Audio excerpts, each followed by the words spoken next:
Happy New Year and welcome to this year's edition of Kingdom Business. We're excited to see 2015 here. You know, with the new year, a lot of different hopes, a lot of different dreams and visions come to pass. A lot of that is because people make New Year's resolutions. Well, did you know that 45% of people who make resolutions, only 8% attain those? What happened to the 37% that wanted to lose weight, that wanted to have a better job, that wanted to save more money? I'll tell you in this edition of Kingdom Business. Come inside as we explore how to make 2015 your best year ever. Let's go. Okay. I'm a conqueror. We gon' do something a little different this time. Let's go. I abide under the shadow of the Almighty. That means all haters and evildoers can't see me. Casting out all the demons in the industry. Spiritual assassin, target X, Y, and Z. See, I'm made from a God who's more than enough. Carries the weight of the world, yeah, my God is buff. Even when life and reality, they get so rough. I'm cut from iron cloth, man, I'm tough. I'm in the CIA, in Christ I abide. The FBI, a faith-bred individual. I got my credentials, very influential. That's why I can say I'm a conqueror. I'm a conqueror. Well, let's get one thing straight. I don't believe in New Year's resolutions. Why do you say that? Why can I say that I don't believe in resolutions? Well, I'll tell you why. The reason why is because there's a stigma out there and it's widely accepted that New Year's resolutions are meant to be broken. Some people say that a New Year's resolution is easy to make, but easier to break. And so today I want to shatter that understanding that resolutions are meant to be broken, because we have to understand that there is a significant and a very, very powerful thing that we're going to learn today that's going to transcend what you knew about resolutions. It's the power of goal setting. That's right, goal setting. Goal setting is very, very powerful. The reason why goal setting is powerful is because there are different elements that are involved in making a goal that aren't involved in making a resolution. See, making a resolution is kind of like a wish. Many people at the end of the year, they begin to write down all of their different goals and their different dreams and their resolutions. And many times it's based off of what they didn't do in the past year, or it's kind of like this type of appeasing of the failures that a person actually committed in the last year. Well, goal setting is quite different than that. So before we dive into the ins and outs of goal setting, I want to talk to you about 3 types of people. Out of 100% of people, there's 3 types of people. The first type of person is an 87%er. See, the 87%er is a person who's just a follower. They follow the latest trends. They follow the latest haircuts, the latest fashion trends, different things of that nature. They have no individual vision for themselves. Whatever's popular, they're following it. That's 87% of our population, of people who just don't know what to do next. And so the person who seems popular, the person who seems important, the person who seems successful, they follow those trends. That's the 87%ers. The next type of person is a 10%er. The 10%er has visions for their lives. They have goals for their lives. But one thing they lack the discipline and the focus and the drive to get there. And so the last type of person that I want to talk to you about is who you are. That's you and I. It's the 3%. That's right. The 3%ers are leaders. They have a vision for their life. They have things that they desire to do, and they set goals in motion in order to hit them. And so that's what this episode is all about. It's about getting you off of the couch and into the game and getting your goals and your dreams and your visions and your desires realized in 2015. And so as we go forward and as we get deeper into goal setting, I want you to do one thing. Hopefully you're having a pen and a pad. They're handy. So go ahead and take out your pen, take out your pad so that we can start getting into goal setting. So here we go. If you're going to reach your goals in 2015, the number one thing that you have to realize is that you have to take 100% responsibility for your life. The reason why I say that is because nothing changes until you change. You can have a desire for a better car, better house, better marriage, better money. But guess what? Until you change, nothing changes. There's a great equation that we have that I want to share with you. It is DC times CC equals DT. DC, let's talk about DC. DC is your desire to change. This is one of the things that you have to understand, and hopefully you're writing this down, is that your desire to change has to be bigger than your desire to attain. Many people desire to attain, like we said, better houses, better cars, better marriages. They want that attaining to be so great and so amazing. Well, you won't attain those things unless you change certain things. So let's think about better car. So you say, hey, I want a better car. I want to drive that new, nice Mercedes Benz or whatever the case is, in which, we all want to do, right? It's all good. So you desire to have a better car. Well, what is that going to mean? That means that you're going to have to probably start saving some money. Probably means that you're going to have to maybe trade in your car or buy another car that will leverage you to get to that next car, or whatever the case is. Your desire to change. There's things that you have to change about yourself that you're not doing right now so that you can attain that goal. Let's talk about your desire to change and your desire to attain a better body, right? So let's talk about bodybuilding and losing weight and all those different things, right? So you desire to lose those pounds. You desire to be that Coke bottle shape. You desire to be, that person on the beach that has the beach body. Well, wonderful. You desire to attain that. But you got to desire to change the way that you eat, the way that you sleep, the way that you work, the way that you do certain things. So your desire to change has to be bigger than your desire to attain. This leads us to the next one, CC. CC is your commitment to change. Now, this is where most people fail because they have the desire, but many people don't have a commitment to it.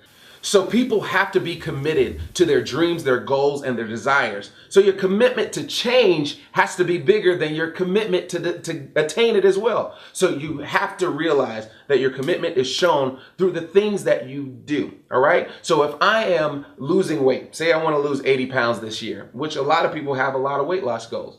Well, that's going to mean that you're going to have to be committed to do certain things that you probably didn't do last year. What do I mean by that? That means emptying out all of your cubbies, all of your little snack boxes, all of your little drawers that have all your little cookies and cakes and little candies and all those different things. You got to be committed to take all of those things out and get them out of your life so that you can be committed to change and committed to attain that goal. That next thing leads us to DT. When you have a desire to change, times and multiplied and intensified by your commitment to change, guess what? Something amazing happens. Dynamic transformation happens. That's right. Dynamic transformation that happens not only in your life, but in the life of people around you. Think about when you lose the weight. Think about whenever you begin to get off drinking. Think about whenever you stop smoking. Think about whenever you stop doing the things that are limiting your success in life.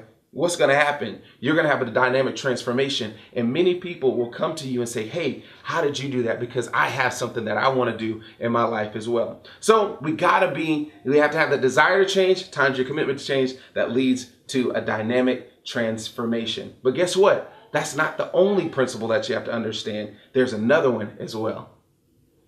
Now, the next portion of you obtaining your goals is very, very critical and very, very key. So hopefully you still got your pen and your pad there so that you can write all of this stuff down. So the next thing that you have to realize in order to obtain your goals this year is action. That's right, action. Nothing happens without action. See, a goal without action is just a wish. And last time I checked, wishes don't come true unless you have a genie. And last time I checked, there's no genies around. So you got to have some action behind your goals. So as you write your goals down, you got to do a couple of things.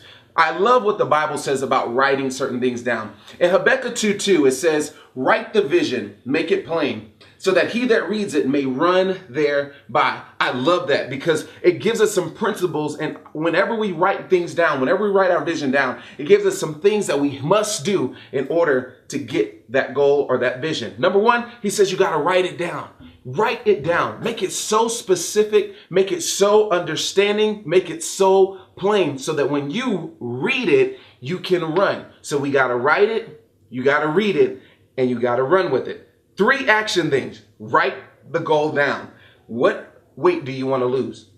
So if it's 80 pounds, don't just write 80 pounds because he said make it plain. So whenever you make it plain, what you're saying is not just vague, you got to be specific. So whenever you're specific, you got to be specific in what it looks like, what it feels like, what it will be. So if I'm losing weight, if I'm losing 80 pounds, I take my current weight minus 80 pounds and you get your goal weight. So instead of just writing 80 pounds down, write down what your goal weight is. And then you got to be specific and you got to be time bound as well. So whenever you write down your goal, you be specific. I will be my goal weight. Let's say it's 198 pounds.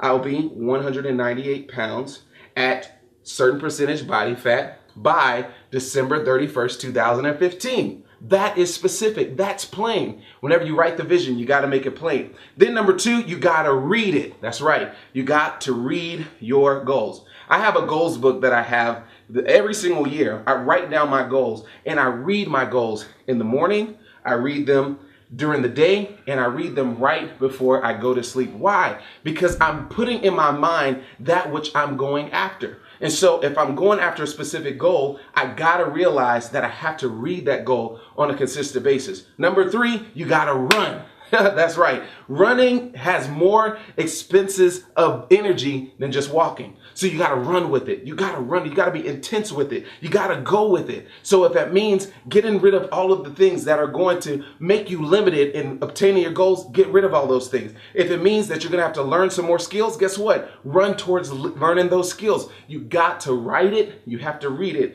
and you have to run with it. So it takes action. So you may ask, why are we putting so many scriptures to this? It's because I believe that any goal that is not submitted unto God is a fruitless and a futile work. See, Proverbs 16 verse 1 says that the preparation of the heart belongs to man, but it's the answer of the tongue that belongs to the Lord. Well, God is saying that there's preparations that have to be made on our part. See, nothing just happens. Things must be planned. One of my pastors used to always say that, and I used to always get agitated because I was a fly by the seat of my pants type of guy, and I just wanted things just to happen because they were supposed to happen. But that's not true when it comes down to the things of God. You have to prepare your life, you have to prepare your plan, you have to prepare your thoughts so that you can reach those goals in 2015. Number two is there's a great scripture in Proverbs chapter 19, verse 21 that says that many are the plans of a man's heart, but it's the Lord's purpose that will prevail. I love that scripture because it says there's so many plans that we have within our hearts. Plans for our future, plans for our family, plans for our businesses, plans for our ministries. There's so many plans that we have. And if we don't commit those things to God, if we don't line them up with our purpose in Him, they won't work. And it leads me to my next scripture, which is Proverbs 16, verse 3. This is my favorite scripture. It says, submit your work unto the Lord, and He will cause your thoughts to be established. That is very, very good news because God says in my preparation, in my planning, in my work, I can submit those things to Him and He's going to cause my thoughts to line up with His will. And how many of us know that God is about His will being done in the earth? And you and I understand that it is God's will that will prevail out of every single situation. So He says, listen, the work that you have for this year, the goals that you have to lose the weight, the goals that you have to open up the business, the goals that you have to do great things in the kingdom of God and for the kingdom of God and to other people, guess what? He said, when you commit those things to Him, He's going to cause your thoughts to line up and become agreeable to His will so much so that your plans will be established and succeed. That says that in the Amplified Version. And so the Bible is full of all of these amazing promises, these amazing principles, if we would just adhere to them. So a goal takes action. A goal takes you being submitted unto God. But then also a goal takes some very, very specific things as well. So here are the specific things that you got to put on your goals list. This last section that we're going to spend together is going to be talking about the ins and outs and the nuts and bolts of how to build a very, very great breakthrough 2015 goal. That's right. We're going to break through some goals in 2015. The first way that we're going to do this is understanding the concept of true goal setting and goal making. All right. There's different concepts out there. One was by George Doran back in the 1980s about SMART goals. SMART goals are very, very awesome. But also Mark Murphy came out with a book called Hard Goals. And both of those are going to kind of go along with our conversation today. So let's talk about SMART goals. SMART goals are this. The S in SMART represents specific. You have to be specific about the goals that you're going after. That means that you got to design exactly what it looks like. You got to have this mental picture of what it will look like at the end result. So we talked a lot about losing the weight. So your specific goal would be your bottom line weight. It will be your bottom line percentage weight. It will be the bottom line opportunity that you're looking for. It's the specifics of that goal that you have to write down. So you got to write that down. The M stands for measurable. That means that it's got to be measurable. It also has to be meaningful. Whenever it's measurable, that means that how much by when.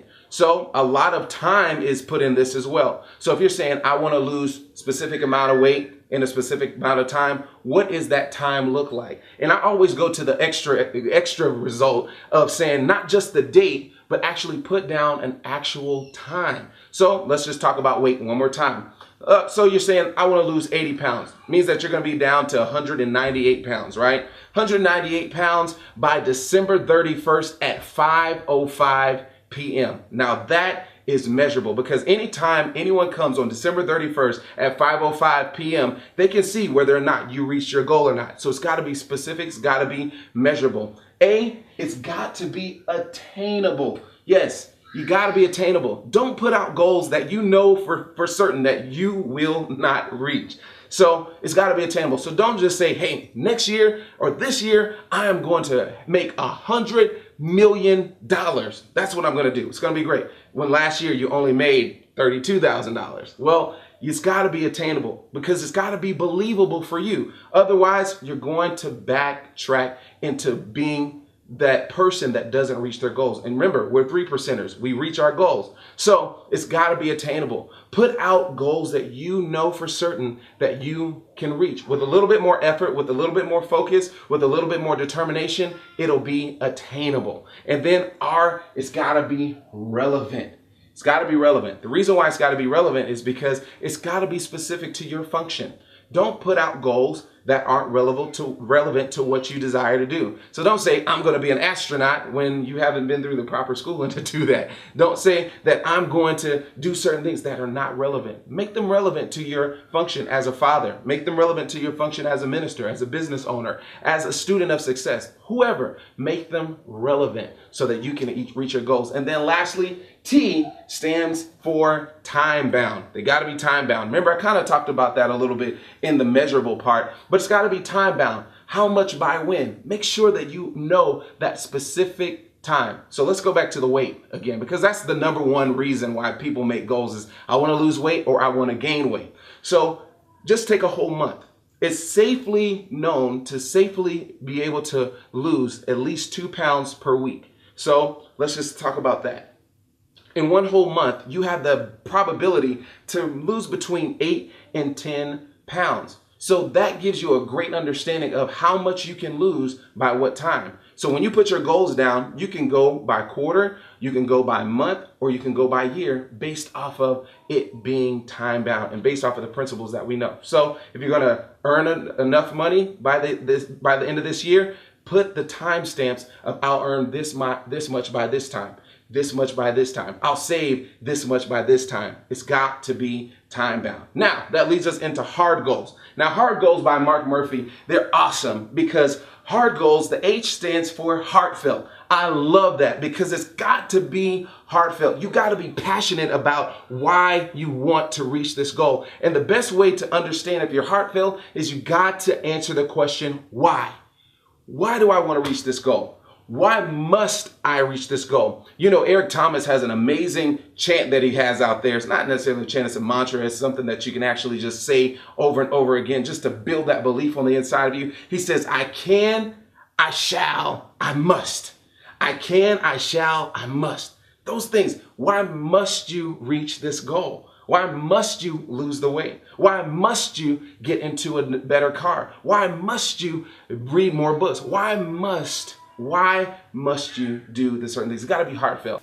Next, in the A, it is animated. It's got to be animated. What do I mean by animated? It means that it's got to be motivated by your vision. You have to see yourself living in that car, living in that house, living in that body that you're going after. You got to see it. It's got to be animated. So what that means is that there's times where you have to find pictures of different things that you want to attain and put them in like a goals book or put them on a vision board or whatever the case is, but it's got to be animated. You got to see it before you actually see it. And then R, they got to be required.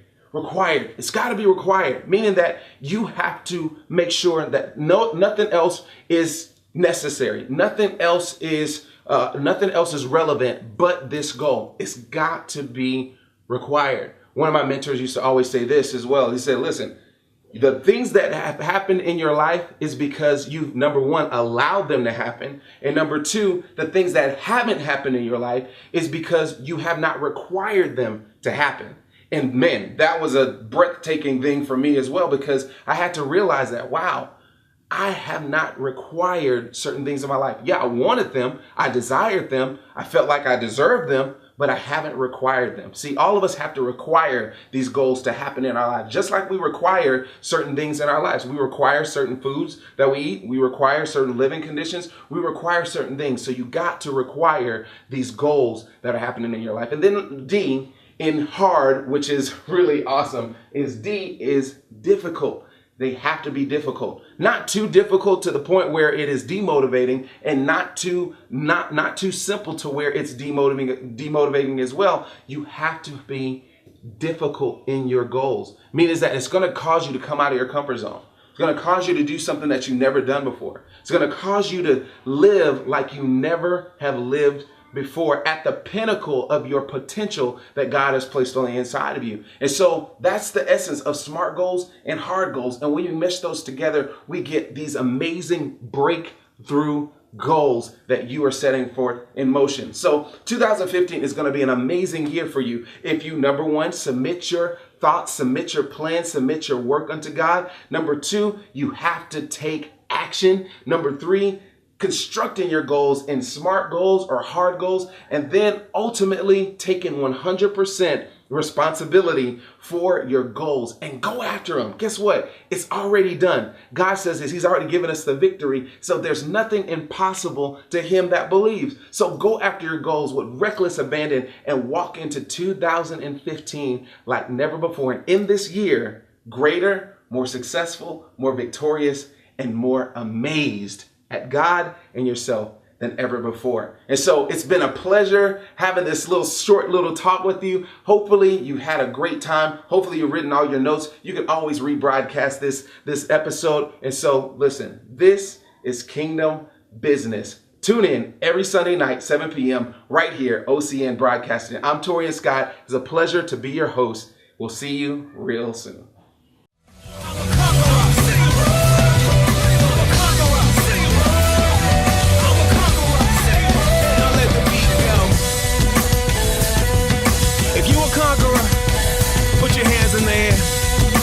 Fist up and get some space and bump your head like, hey, hey, hey, hey, hey, hey. All right. Now break it down like, now get your general status on.